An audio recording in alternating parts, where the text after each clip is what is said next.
교재 27페이지입니다. 이렇게 교재가 순서대로 좀 돼 있으면 좋은데 교재가 좀 왔다 갔다 돼 있어가지고요. 자, 보실게요. 그럼 재무상태표의 기본 구조.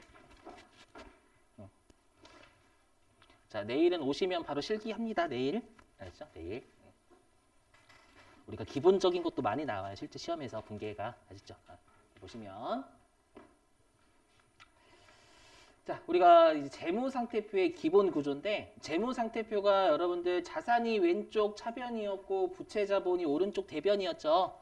그죠? 그리고 언제냐면 우리 재무상태표는 이용자들한테 12월 31일 시점에 제공을 하게 돼 있어요. 회사들은.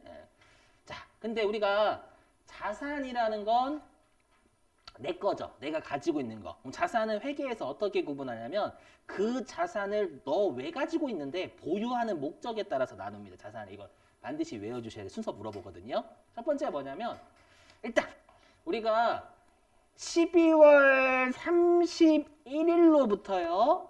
1년 이내 그럼 자산 가지고 있으면 돈이 들어와요? 나가요? 자산 가지고 있으면 돈이 들어올까요? 나갈까요? 자산 가지고 있으면 돈이 들어올까요? 나갈까요? 자산의 대표적인 채권이죠. 아닌가? 채권 자산 아니에요? 그렇죠. 채권 자산이잖아요. 저 가지고 장난치면 안 돼요. 채권 자산이었잖아요, 여러분들. 그럼 채권이 있다라는 건 돈이 나중에 들어와요, 나가요? 들어와야죠, 여러분들. 그래서 우리가 자산은요, 1년 이내에 돈이 들어오는 자산을 회계에서는 유동자산이라고 불러요. 이용자들한테 알려주라는 거예요. 1년 이내에 돈이 들어올 겁니다. 이렇게 알려주라는 거예요. 그게 유동자산입니다. 외워주셔야 돼요, 여러분들. 자, 그리고 그러면 1년을 초과해서 돈이 들어오는 자산도 있겠죠. 그죠? 여러분 생각해보세요. 우리가 건물 같은 거 가지고 있으면 나중에 팔아봐요. 돈 들어오지. 팔았는데 돈이 나가면 웃겨요. 그죠? 자, 그래서 우리가 1년을 초과해서 현금이 들어오는 자산은 뭐라고 하냐면 여기 비유동자산이라고 합니다. 외워주셔야 돼요. 무시하고 1년 이내에 돈이 들어오는 자산을 유동자산이라고 하고요. 회계에서는요. 1년을 초과해서 돈이 들어오는 자산을 비유동이 아니다. 해서 비유동자산이라고 합니다. 그래서 제가 항상 보여드려요. 이렇게 실제로 이렇게 표시되어 있어요. 이렇게. 어디 갔어? 이렇게 있잖아요, 여러분들. 유동자산 이렇게 있네. 맞죠? 그럼 여러분들 회사라고 하면 그 채권자들 주주나 채권자한테 이거 1년 이내에 돈 들어올 거거든요. 이렇게 알려주는 거예요. 1년 이내에 돈 들어올 게 5,500만 원 정도 있네요. 죄송해요. 559억 정도 있네요. 이렇게 알려주는 거예요. 아셨죠? 그리고 여기도 마찬가지죠. 우리 앞으로 이런 걸 배우실 거예요. 비유동자산. 요거 1년 초과해서 돈 들어올 자산입니다. 이렇게 알려주라는 거예요. 되시겠죠? 제가 거짓말하는 게 아니라 이거 진짜로 이렇게 해요. 자, 그럼 다시. 애니메이션 순서 좀 잘못 넣었어요. 자, 어떻게 구분하냐면 일단 우리가 유동자산 중에서 당좌자산이라는 게 있고요. 그 다음에 자, 여기 보실게요. 자, 우리가 회사들이 여러분 이마트가 사오는 물건이 상품이죠. 판매 목적으로 사오는 거니까. 걔네들은 1년 내에 팔려고 해요, 안 팔려고 해요? 1년 내에 팔려고 하겠죠, 여러분들. 맞죠? 그래서 우리가 판매할 목적으로 가지고 있는 자산인데 1년 이내에 돈이 들어오는 자산을 우리가 재고자산이라고 합니다. 그러면 우리가 배웠던 상품이라는 개정 과목 있죠. 그 상품이라는 개정 과목이 여기 재고자산에 속하는 개정 과목이 되는 거예요. 상품이 판매 목적으로 가지고 있는 자산이잖아요. 근데 일반적으로 상품은 1년 내 돈 들어오죠. 이해되시겠나요? 이것도 보여드릴게요, 여러분들. 실제로 이렇게 돼 있어요. 여기 보시면.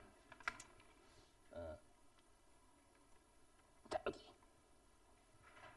어디 갔어? 여기. 여기 보이세요? 회사? 재고, 여기.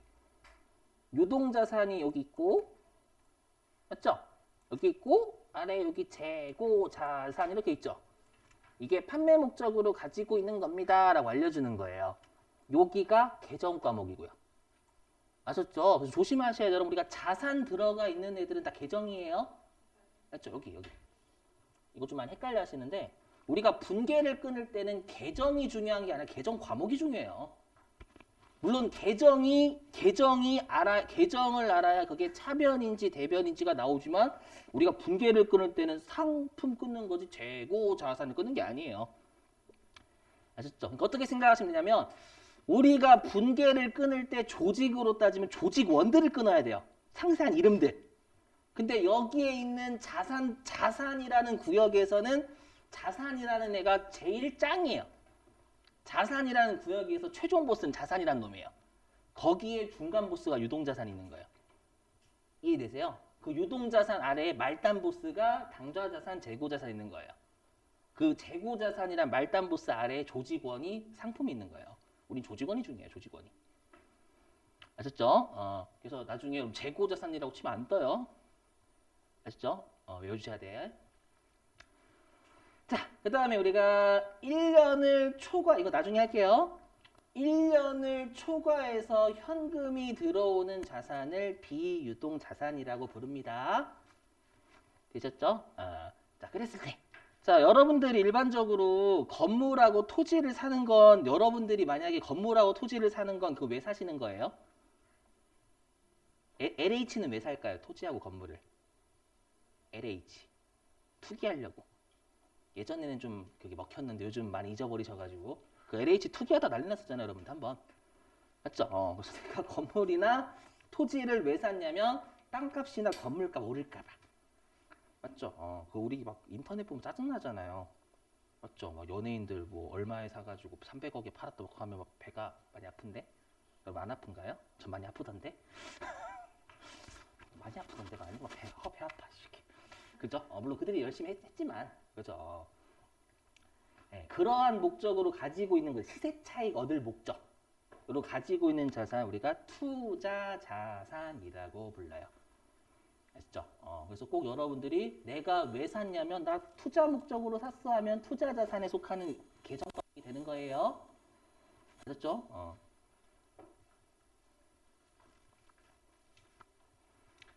그 다음에 우리가 근데 토지하고 건물을 왜 살 수도 있냐면 우리가 진짜 사용하려고. 우리 학원은 토지하고 건물을 여러분 땅값 올리려고 사는 게 아니라 왜 샀냐면은 우리 학원 운영하는데 쓰려고.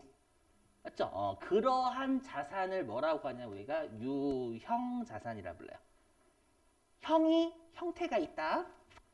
그 뜻이고 드립은 안 쳤어요. 형태가 있고 이게 유형이니까 형태가 있는 자산이라는 뜻이에요. 그래서 1년을 초과해서 돈이 들어오는 자산인데 그게 사용할 목적이면 유형 자산이라고 불러요. 아셨죠? 대표적인 게 우리가 토지, 건물, 기계 같은 게 되겠죠, 여러분들. 우리 생각 마시고 회사 입장에서 회사는 건물 1년 넘겠어요.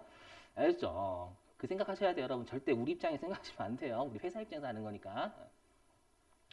자, 그 다음에 근데 반면에 우리가 1년을 초과해서 사용할 목적은 맞는데 형태가 없는 애들이 있어요. 대표적인 건 권리입니다. 권리. 특허권. 그 특허권이 있어야지만 사용할 수 있거든요. 맞죠? 저작권 이런 것들이 있어야지만. 근데 저작권 보신 적 있어요, 여러분들? 어떻게 생겼는지 좀 알려줘요. 저한테 알려주면 제가 8만 원 드릴게요. 8만 원. 묘사를 해주세요. 저작권이 이렇게 생겼고 막 이렇게 못해요. 그거 설명을. 맞죠? 근데 저작권이 있어야지만 내가 영업 활동에 쓸 수 있잖아요. 저작하는데. 맞죠? 내가 저작권이 없는데 그 저작권도 없는데 쓰게 되면 그 침해죠, 침해. 그죠? 그래서 우리가 사용할 목적으로 보유하는 자산인데 형태가 없는 자산을 무형 자산이다라고 불러요. 무형의 자산. 알죠? 이렇게. 자, 그리고 여러분도 우리가 그런 거 있죠. 뭐냐면 이도저도 아닐 때 기타 등등이라고 하잖아요, 여러분들. 맞죠? 뭐냐면 1년을 초과해서 돈이 들어오는 자산은 맞거든요. 그런데 투자 목적도 아니에요. 그렇다고 사용할 목적도 아니에요. 그런 애들 우리가 뭐라고 하냐면 기타 비유동 자산이라고 해요. 기타 비유동 자산. 그럼 여기에 속하는 계정 과목이 뭐가 있냐면 좀 이따 할 건데 임차 보증금이에요.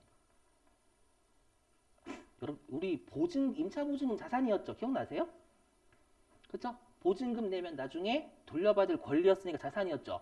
임차 보증금 당연히 1년 넘어요. 맞죠? 근데 여러분 임차 보증금을 왜 가지고 있어요? 투자 목적으로 가지고 있어요? 거기에 투자하시려고? 아니죠? 무슨 투자야? 그죠? 사용할 목적이에요? 우리 사용 임차 보증금 사용할 목적도 아니잖아요, 그냥. 근데 이도저도 아니니까 기타 비이동 자산이에요, 임차 보증금이. 되시겠어요? 표정이 안 좋으신데? 나중에 다 할 거예요. 걱정하지 마시고. 알았죠? 이걸 이제 진도대로 나갈 거예요, 나중에. 지금 뭐 하는 거냐면 틀 먼저 잡는 거예요, 크게. 큰 틀 잡고 이제 앞으로 60페이지 이후서부터는 이제 하나하나씩 배워 나가는 거예요, 이제 앞으로. 아셨죠? 일단 틀을 잡으셔야지 여러분들 아시니까. 자, 그 다음에 이제 부채 해볼게요, 부채. 여러분, 부채는 가지고 있으면 돈이 들어와야 나가요? 나가야죠. 그렇죠? 갚아야 되니까 나가야 된단 말이에요. 그래서 부채도 1년 12월 31일로부터 1년 이내에 돈이 나가는 부채는 유동 부채라고요. 되셨죠? 그러면 우리가 12월 31일로부터 1년을 초과해서 돈이 나가는 부채를 뭐라고 할까요? 그것도 잘하셨어요. 비유동 부채라고 하겠죠. 되셨죠, 여러분들? 부채는 이게 끝이에요. 참 쉽죠? 그죠? 그래서 우리가 자산이 좀 오래 걸려요. 근데 부채는 거의 하루 컷 나와요. 하루 컷. 이거밖에 없죠, 딸랑. 그죠? 자본은 나중에 배우시게 서로 간에 마음이 아프거든. 농담이고 쉬워요, 솔직히 나중 가면. 알겠죠? 자본은 지금 안 할게요. 이렇게. 자, 근데 이제 이것 좀 설명드릴게요. 꼭 이거 순서대로 외우셔야 순서 잘 물어봐요. 진짜로 순서 잘 물어봐요, 여러분들. 좀 이따 실제 어떻게 나오는지 문제도 풀 거고. 자, 근데 제가 갑자기 뜬금없이 정상 영업 주기라고 돼 있죠, 여러분들. 이것 좀 설명드릴게요. 말로 나오긴 하니까. 알죠? 실기로는 안 나와요. 말로 나와요, 말로. 뭐냐면, 자, 들어보실게요. 여러분, 우리 조선업 뭔지 아시죠? 배 만드는 업종. 그죠? 그럼 조선업에서의 배는 성격이 뭐냐면, 여러분 이거 아직 안 배우셨는데, 우리가 판매하기 위해서 사오는 게 상품이죠. 근데 우리가 판매하기 위해서 만드는 애를 제품이라고 불러, 제품. 안 적으셔도 돼요. 우리 시험에 제품은 안 나와요. 알죠? 제품이라고 제품. 알죠? 그래서 우리가 판매할 목적으로 사오면 상품. 판매할 목적으로 만들어서 팔면 그건 제품. 아셨죠? 그래서 제품도 재고 자산이에요. 판매할 목적으로 우리가 가지고 있는 거니까. 되셨죠? 근데 이 배를 만드는 걸 우리가 건조한다라고 하거든요. 건조. 건조하는데 몇 년 걸리냐면 대략 3년에서 5년 걸려요. 한 번 만드는데. 여기까지 되셨죠? 그러면 이 배가 제품이니까 분명히 얘가 재고 자산이거든요. 그죠? 그럼 재고 자산이면 얘가 뭐가 돼야 돼요? 여기 유동자산인데 무조건 유동자산이 돼야 돼요. 근데 우리가 유동자산은 1년 이내에 돈이 들어와야지만 유동자산이라고 하게 되면 이 배, 재고자산이 뭐가 되냐면 비유동자산이 되는 이상한 문제점이 발생하는 거예요. 물음표. 내가 생각하고 재고자산은 1년 내에 돈 들어와야 되는데 얘는 비유동자산이잖아. 내가 배운 재고자산은 유동자산인데 이 생각한다는 거예요. 이해되세요? 그래서 뭐냐면 업종의 특수성을 고려를 해줘야 된다라는 거예요. 그러니까 이 조선업은 업종의 특성상 주문을 먼저 받죠. 미리 안 만들어 배 미리 만들어 오면 손해 엄청나요. 주문을 받아서 만들어서 돈으로 들어오는 기간이 1년을 분명히 넘어요. 넘지만 이 업종의 특성상 원래 1년은 넘는 애예요. 이해되시겠어요? 그래서 그 업종의 특수성까지 고려하는 거 우리가 정상 영업 주기라고 불러요. 그 회사의 정상적인 영업 주기. 1년을 넘더라도 그 회사 이 주기 내에 현금이 들어오면 유동자산으로 보겠다라는 거예요. 이 정도만 생각하시면 돼요. 그러니까 업종의 특수성도 고려해야 됨. 이걸 1년 이내 또는 1년을 넘더라도 이 업종의 특수성상 1년 초과하더라도 그 주기 내에 돈 들어오면 유동자산으로 볼게. 그 뜻이에요, 그 뜻. 이해되세요? 근데 시험에 말장난 어떻게 치냐면 우리가 회계는 12월 30일로부터 1년 이내에 현금이 들어와야지만 유동자산이 되면 틀린 거예요. 이해되세요? 그러니까 업종의 특수성도 고려해야 된다는 얘기입니다, 여러분들.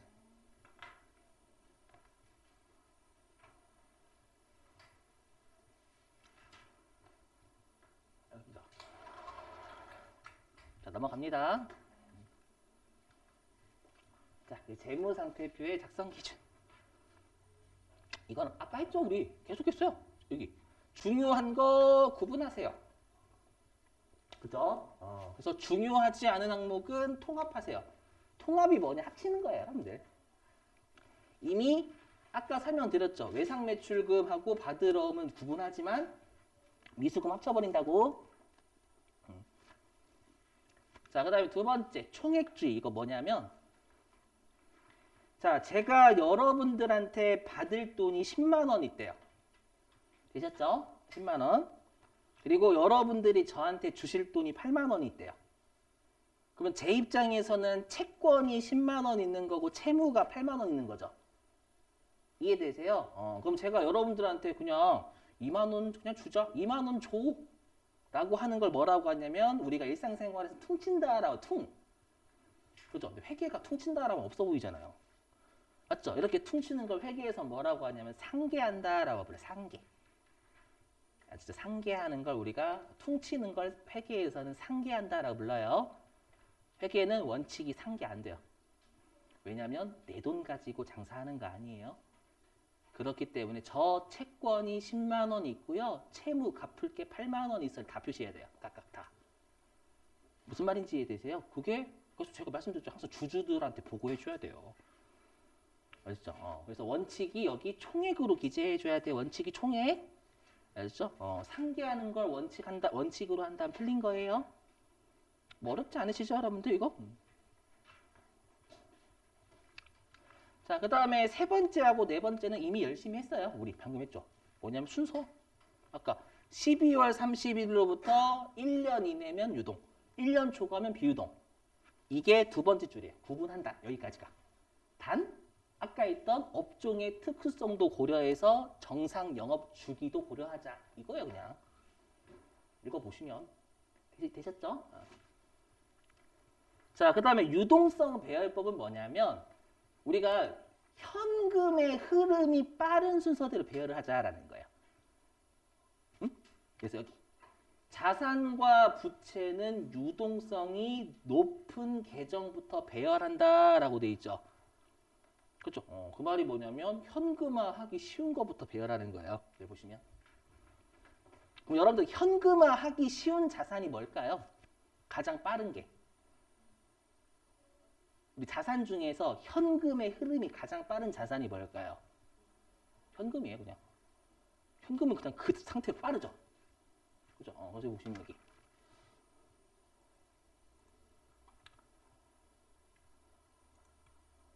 아이고, 좀 그런데. 나중에 배우실 건데, 여기 보시면 현금 및 현금성 자산이라고 돼 있죠. 예. 근데 뭔지 몰라도 여기 현금이 가장 위에 있는 거 보이세요? 얘가 가장 현금의 흐름이 빨라서 그래요. 되셨나요? 아이고. 자, 됐어요. 꼭 순서 외워주시라고 했었죠, 아까? 당좌자산, 재고자산, 투자자산, 유형자산, 무형자산, 기타 비용자산 입에 달고 다니셔야 돼요. 아시죠? 이 순서대로 배우세요. 실제로 우리 교재도 그렇게 쓰여져 있고요. 자, 교재 어디로 가주시냐면 27페이지 가시죠, 여러분. 더워라. 자, 27페이지 맨 아래 가로 2번 재무상태표 작성기준이라고 있죠. 그죠? 자, 첫 번째 구분에 항목의 구분과 통합표시라고 있을 거예요. 자, 동그라미 1번 일단 첫 번째 줄 구분하여 표시까지 밑줄입니다. 자산, 부채, 자본 중 중요한 항목은 재무상태표 본문의 별도 항목으로 구분하여 표시한다. 자, 그 다음에 두 번째 줄 표시할 수 있으며까지 밑줄입니다. 중요하지 않은 항목은 성격 또는 기능이 유사한 항목에 통합하여 표시할 수 있으며 밑줄 치시고. 중요하지 않은 건 합칠 수도 있다는 얘기예요. 자, 그 다음에 한 페이지 넘어가셔가지고 28페이지. 자, 맨 위에 총액 표시 보이시죠, 여러분들? 그래서 총액 표시라는 제목의 밑줄입니다. 총액 표시 밑줄 치시고 제목에. 자, 그리고 동그라미 1번의 첫 번째 줄 중간까지 밑줄입니다. 자산과 부채는 원칙적으로 상계하여 표시하지 않는다. 아셨죠? 이 원칙이에요. 자, 그 다음에 두 번째 구분에 1년 기준이라고 있을 겁니다. 1년 기준. 자, 얘는 동그라미 1번 두 줄 밑줄입니다. 자, 자산과 부채는 보고기간 종료일. 몇 월 며칠이죠? 보고기간 종료일. 그렇죠. 12월 30일. 그렇죠. 잘하셨어요. 보고기간 종료일 현재 1년 또는, 근데 거기 여러분들 교재도 영업주기라고 적혀져 있나요? 그 영업주기 앞에 정상자가 빠졌습니다, 여러분. 정상 영업주기인데 그 영업주기라고 저자분이 적어놨네요. 정상자 추가해 주시면 돼요. 영업주기 앞에다가 정상. 그러니까 1년이 넘더라도 그 주기 내에 들어오면 된다는 얘기예요. 자, 계속 밑줄. 현재 1년 또는 정상 영업주기를 기준으로 유동과 비유동으로 분류한다. 밑줄 치고. 자, 그 다음에 이제 세 번째 구분의 유동성 배열법. 자, 전부 밑줄입니다. 원칙이다까지 쭉 밑줄. 자, 자산 부채는 현금화 가능성이 높은 순서대로 배열하는 것이 원칙이다. 이걸 가끔씩 낮은이라고 장난을 쳐요, 여러분들. 조심하셔야 되겠죠? 자, 그럼 얘와 관련된 문제가 어떻게 출제가 됐는지 좀 같이 해볼게요. 자, 어디로 가주시냐면은요.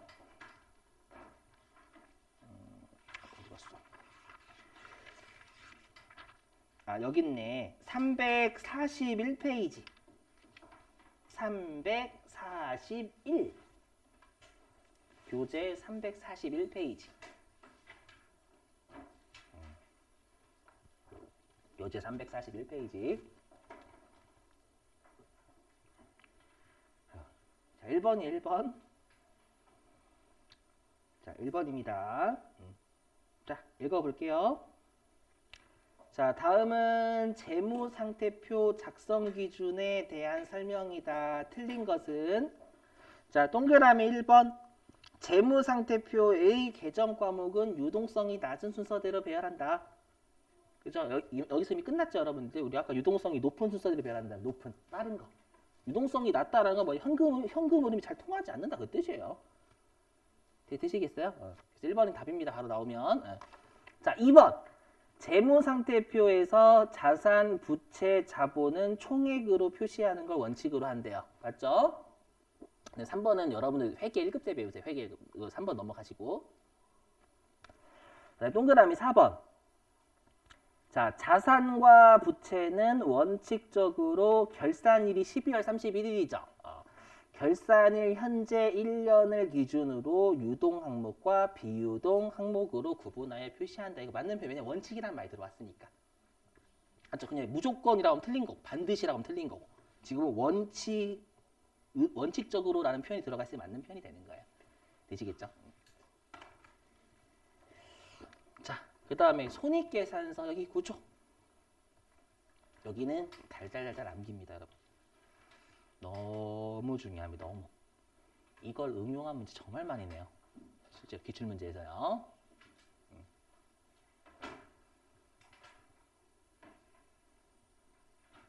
해보자.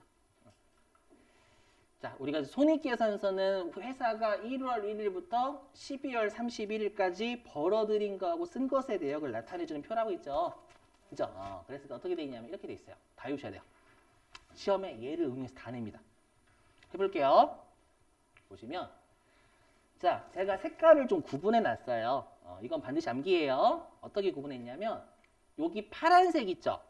여기 파란색이 수익입니다. 수익.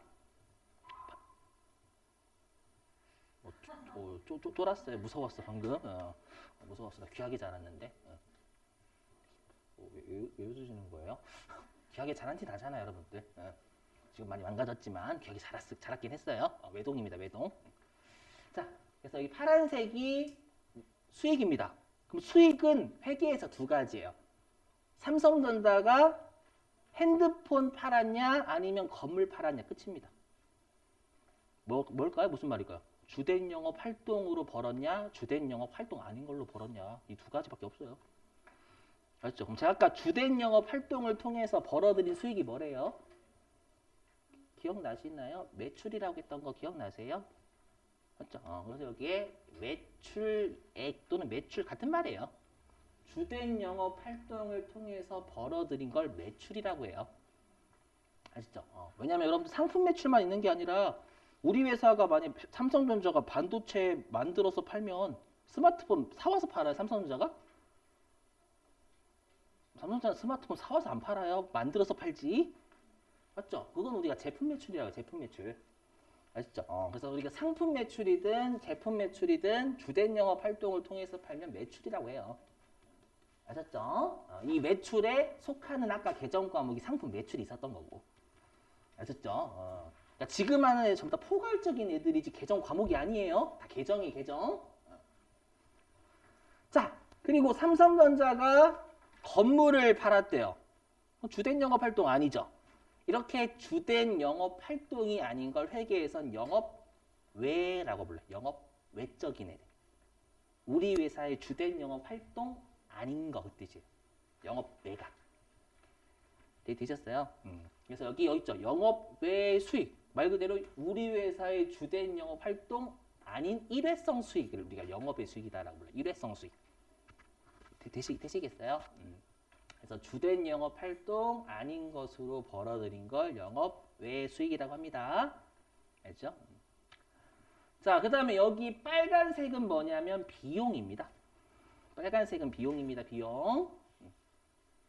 비용입니다.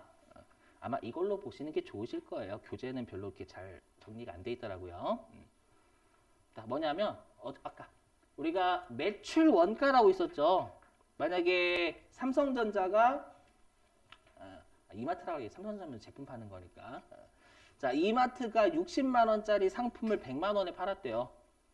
그럼 100만 원이 상품 매출이었고 60만 원이 팔린 것의 원가였으니까 매출 원가였잖아요, 여러분들.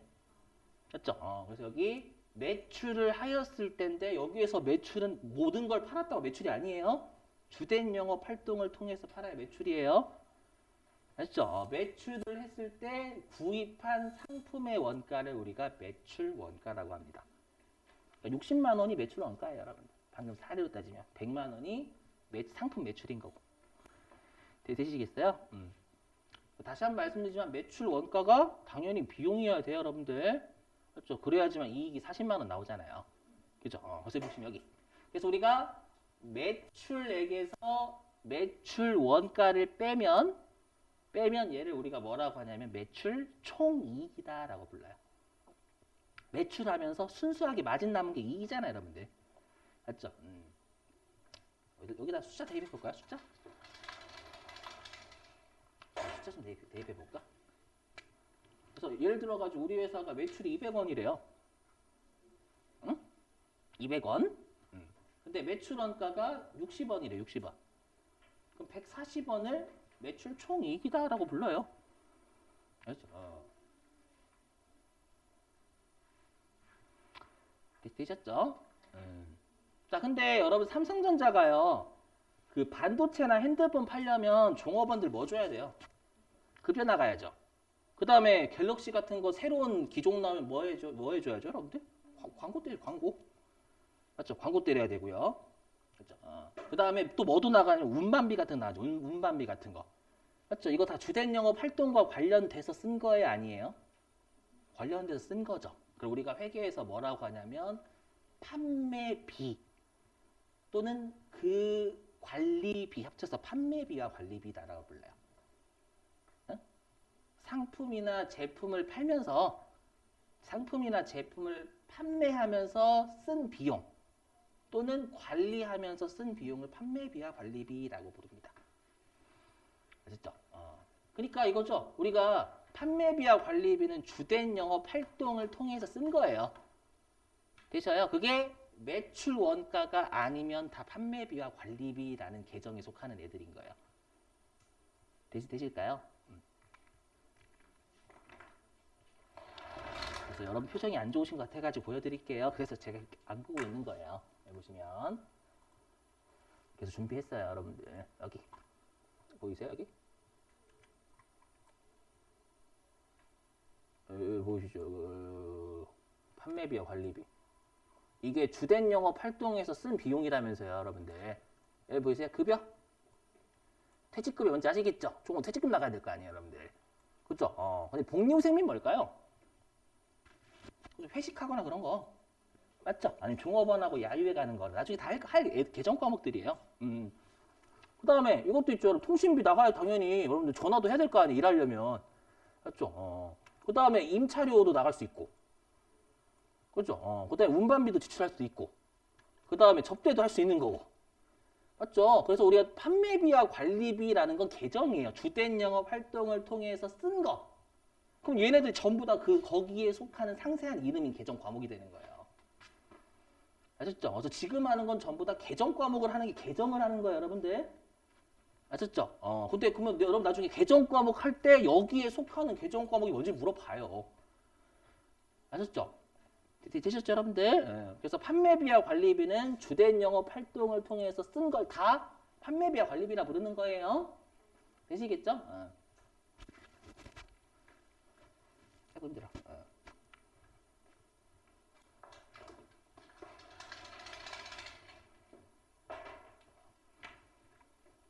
자, 그래서 판매비와 관리비를 얼마 썼냐면 30원 썼대요. 예를 들어 30원. 알죠? 그럼 여기까지 하면 최종적으로 우리 회사가 영업 활동을 하면서 최종적으로 쓴 벌어든 이익이 되는 거예요. 맞죠? 여기까지 하면 전부 다 주된 영업 활동을 통해서 쓰거나 벌어들이거나 쓴 거잖아요. 맞죠? 그럼 여기까지 하면 영업 이익이다라고 영업하면서 벌어든 이익. 영업이 항상 주된 영업 활동이에요. 되셨어요? 그래서 회사의 가장 중요한 항목 영업이익이 가장 중요해요. 맞죠? 아무리 회사가 매출이 많더라도 요 판매비와 관리비 같은 게 많이 들면 적자예요, 적자. 항상 회사의 중요한 이익은 영업이익입니다, 실제로. 되셨어요? 이렇게. 자, 그리고 이번에 삼성전자가 이자 벌어들여야 돼, 이자. 그럼 삼성전자는 이자 받는 게 주된 영업 활동이에요? 아니죠. 그게 예를 들어서 10원이래, 10원. 되셨죠, 여러분들? 10원. 그 다음에 삼성전자가 돈 남아가지고 기부했대, 기부. 그럼 기부하면 그 쓴 거 맞죠? 근데 기부하는 게 주된 영업 활동과 관련이 없죠. 그게 얼마라고 가정하냐면 40원? 40원? 그렇죠? 그러면 우리가 110원에서 10원 벌어들였으면 120원. 여기에서 40원 썼죠? 썼으면 이게 우리가 뭐라고 하냐면 자, 우리 세무래. 우리 회계이급은 개인기업 출제한다면서요. 개인기업. 그럼 개인기업은 법인세 낼까요? 소득세 낼까요? 소득세 내요. 여러분이 실제로 나중에 지금 일을 하고 계시거나 아니면 나중에 일을 하신다면 여러분들이 벌어들인 것에 대해서 세금 내시는 게 소득세예요. 아셨죠? 소득세. 근데 그 소득세라는 세금을 내기 전 순수하게 벌어들인 거죠, 이번에는. 이해되세요? 그래서 얘를 뭐라고 하냐면 소득세 비용을 차감하기 전 순수하게 벌어들인 거다라고 해서 소득세 비용 차감 전 이익이다라고 불러요. 표정이 안 좋으신데? 여러분 이걸 받아들이셔야 돼요. 아셨죠? 자, 이렇게 하면 얘가 얼마라고 할까요? 얘가 이제 80원. 그리고 이제 소득세를 내시게 되면 그게 30원이라고 할게요. 30원 내셨대. 그럼 이제 순수하게 얼마 벌었어요? 최종적으로 50원 벌었죠. 50원. 맞죠? 그래서 우리가 세금까지 낸 후의 금액을 당기 순이익이다라고 불러요. 되셨나요? 그러면 회사 입장에서는 당기 순이익은 의미가 없어요. 솔직히 말씀드리면. 왜냐하면 일회성인 영업의 수익하고 영업의 비용도 들어가 있거든. 당기 순이익에는. 표정이 안 좋으신데? 예. 아니에요, 여러분들. 예. 이거를 달달달달 외우셔야 개정 과목의 성격을 알게 돼요. 아시죠? 그래서 나중에 여러분들이 판매비와 관리비는 다 주된 영업 활동에서 쓴 거는 다 판매비와 관리비에 속하는 개정 과목이 돼요. 아셨죠? 그리고 다 우리 회사의 주된 영업 활동이 아닌 것으로 쓴 건 다 영업 외 비용에 속하는 개정 과목이 되는 거고요. 이걸 반드시 외우셔야 되고요. 암기. 자, 넘어갈게요. 자, 이거 하고 쉬겠습니다, 여러분들.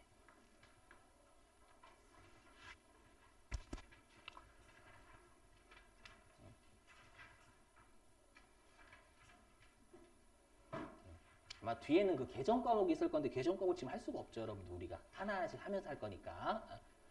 자, 보시면 자, 우리 손익계산서를 작성할 때 기준이 되는 게 뭐냐? 이미 했죠. 발생주의.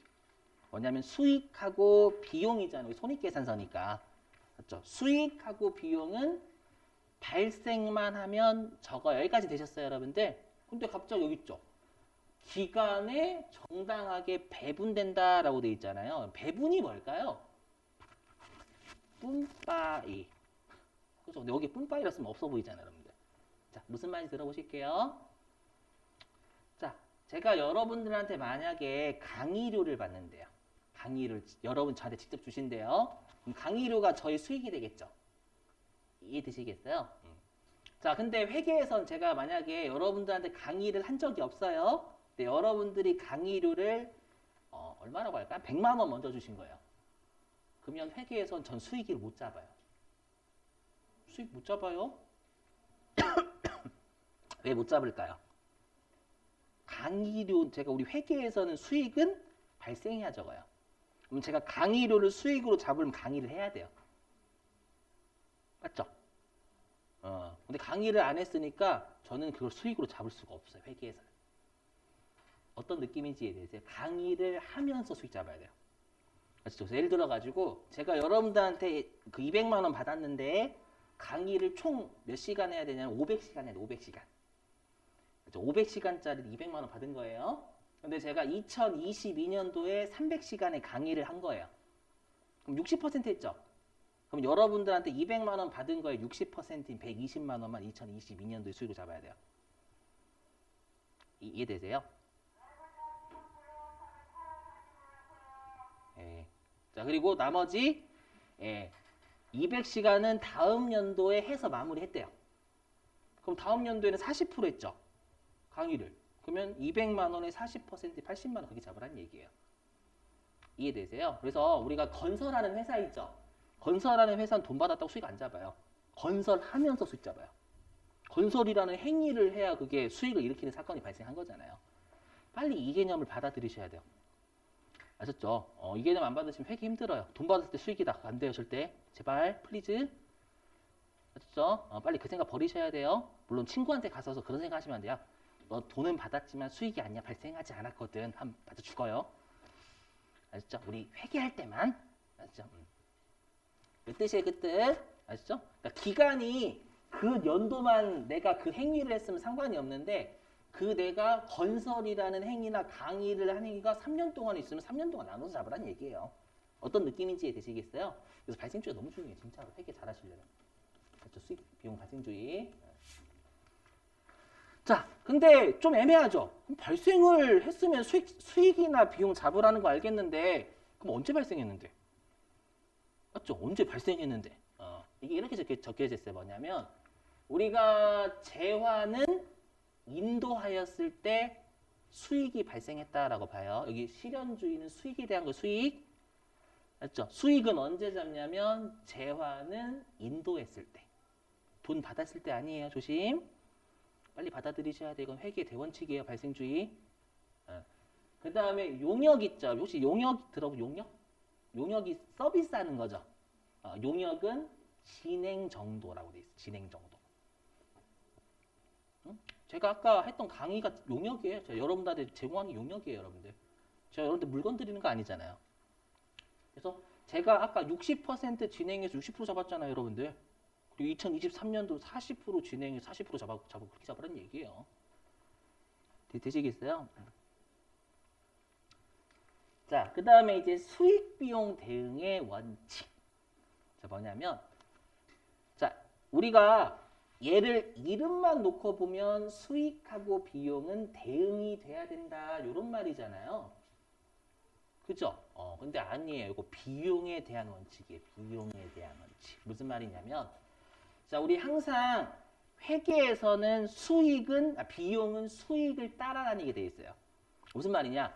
제가 여러분들 1,000원을 벌기 위해서 600원을 썼다라고 했죠. 우리가 그저께. 1,000원을 벌기 위해서 600원 썼어요. 또는 600원을 벌기 위해서 1,000원 썼어요. 즉, 회계는 벌기 위해서 쓰는 개념이에요. 그냥 벌어들일 수 없어요. 벌어들이기 위해서 쓴 거예요. 즉 뭐냐면 우리가 비용은 항상 수익을 쫓아다녀요. 회계에서. 알죠? 비용이 혼자 못 다녀. 비용은 운전석에서 기다리고 있어야 돼요. 왜냐면 수익이 와야 돼요. 내 차에. 그래야 출발할 수 있어요. 이게 수익 비용 대응의 원칙이에요. 받아들이셔야 돼요. 여러분 이름이 그지 같아요. 왜 그지 같냐 들어보실게요. 자, 앞으로 여러분들이 회계를 하면서 용어가 정말 그지 같거든요. 왜 그지 같냐면 회계가 여러분 우리나라에서 나온 게 아니라 이탈리아에서 나왔어요. 그 이탈리아에서 나온 걸 외국어 있죠. 그 외국어를 우리나라 말로 그대로 번역해서 그래요. 그래서 용어가 마팅에 간 거예요. 너쪽에서 받아들이셔야지. 시험에 그대로 나오는데. 아셨죠? 그래서 수익 비용 대응의 원칙이 있죠. 비용은 관련된 수익이 어저께 인식이라는 게 장부에 기록한다라는 게 인식이었죠. 장부에 기록되었을 때 그때 잡아야 된다라는 거예요.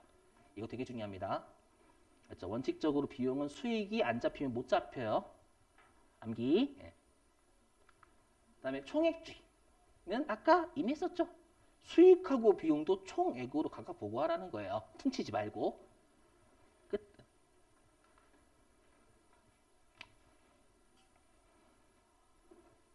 이거는 다음에 할게요, 여러분들. 이건 다음에. 이거 실기할 때 되게 중요한 거긴 한데 실기할 때 할게요, 이거는. 자, 밑줄 치고 쉬죠.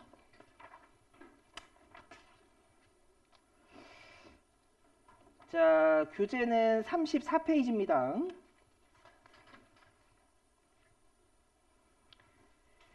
자, 34페이지의 맨 위에 가로 2번 손익계산서 작성기준. 자, 첫 번째 구분의 발생기준 있죠. 자, 발생기준은 전부 다 밑줄입니다.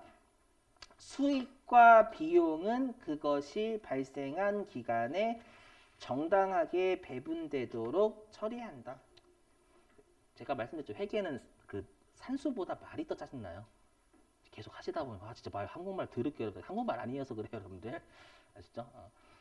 자, 그다음에 두 번째 구분의 실현주의. 자, 실현주의는 거기 첫 번째 줄에 이게 밑줄인데 수익. 그러니까 수익은 실현됐을 때 적는다. 이렇게 생각하시면 돼요. 자, 그 다음에 세 번째 구분의 수익 비용 대응의 원칙. 자, 얘는 중간서부터 밑줄입니다. 비용은 여기서부터 밑줄.